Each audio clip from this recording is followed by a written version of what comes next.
What's going on, y'all? It's your boy, the Chosen G, aka Young Sprout, and we back at it again. This is the 12th episode of the Anime Purist podcast. Let's go.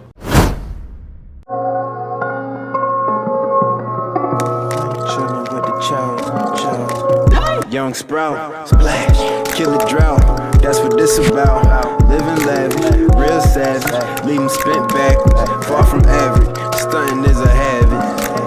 This is how it's supposed to be. Now you're chillin' with the Chosen G. Now you're chillin' with the Chosen G. So, just another quick announcement. If you haven't watched my last video, make sure you guys go check that out. So, if you haven't watched that video, basically, we're breaking up My Hero Academia, Naruto, and all the animes, and they're all gonna have their separate episodes for the week, so I can upload not only more, but I'll be able to go more into depth in the episode, and not just like, summarize everything.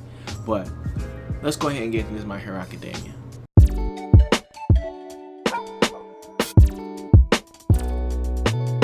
Alright, so All Might versus All for One. The battle of the century again.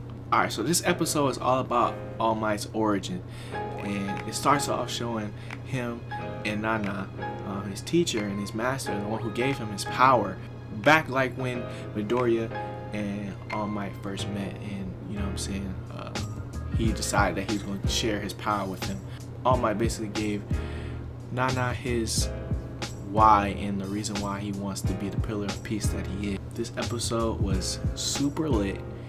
It wasn't that much fight scenes, which I'm not mad at because the story is so good. The story is so good, man.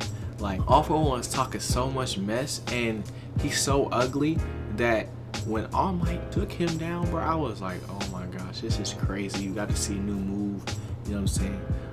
But what I really want to talk about is how All Might really went in, and how basically, like, oh my gosh, this is basically All Might's last fight as far as we know, because he has to give plus ultra because this man, All for One, has every single power and can enhance that power by combining them, like he's in Hunter x Hunter, like, you know what I'm saying, like that's what this reminds me of, like, be able to combine your different abilities. But it's not even his abilities, it's abilities that he stole from other people. This episode was basically taking All Might to his breaking point and him breaking through that and be able to transcend all the stuff that, All for One was trying to put in his head. We see, all the other heroes, like, come in and show support. But what really got this episode to be as impactful and important as it was is that this whole time everybody has seen All Might except Midoriya and a select few people in his powerful form.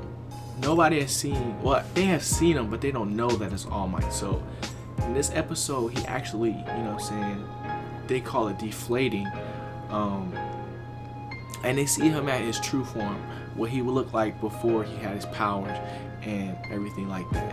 And he wasn't quote unquote the similar piece. Everybody started freaking out, like, All Might's about to lose, he can't lose, and everybody started losing hope. But what was dope was that eventually, they didn't care that All Might wasn't all buff and standing tall, just smiling. They believed in this man so much and had his back so much all around the world, because it was being televised. This whole battle was being televised, that all they could do was scream and want him to win. Midoriya and Bakugo, they was like, yo, you have to win, for different reasons though. Midoriya, who is more clued in on what All Might is really going through and the sickness of cancer or whatever, and the bless, versus Bakugo's like, he is the reason why I want to be a hero, because he wins every single time, no matter what. He pushes through.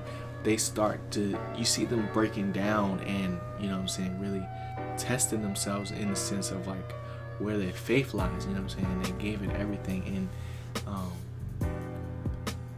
now that they're safe, they're just witnessing this battle, and it's crazy because All Might really was going through it, mentally, physically, emotionally. Like, I was like, yo, this is so deep. Like when he screamed in agony and pain when All For One was talking about his master in the negative light, like, I felt that jump. I felt it. It was crazy, yo. And then when he finally like punched that man into the ground with the United States smash, like, I was like, yo, like, I didn't think it could get any more deadly. Like, you know what I'm saying? Like, this man, All For One, basically has the Renegon, you know what I'm saying, and blew up like miles and miles of city block. Luckily, it was evacuated for the most part, because we did see some people that were still survivors, and you know what I'm saying, got bodied in the process. But he's just cheese. Like, he's the epitome of cheese. You know what I'm saying? And then for him to not have a face, well, he has a face, he has a mouth and everything, but he doesn't have a nose or any eyes. How does this man see?